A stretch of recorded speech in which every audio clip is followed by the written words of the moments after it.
Hey guys, thanks for tuning in. I'm Tony Accuse, and in this video we wanted to show you a product that we carry.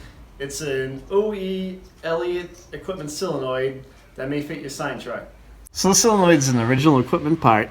If you happen to remove the one off of your Elliott equipment vehicle, cross-reference this number. It is 6359412. That may be stamped on it, and this is what the end will look like. The solenoid's typically found around the lower controls or around the PTO.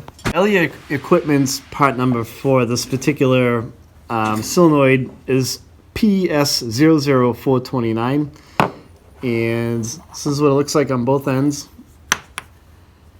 So you can purchase this directly through our website, or if you're unsure of if this is the correct part for your truck, you can give us a call. Our phone number will be in the video, and if you want to check it out on our website, there'll be a link to the product in the description of this video. We can shoot on over to the product on our website and check it out. So hope you enjoyed the video. If you have any parts that you need for your truck, be sure to give us a call.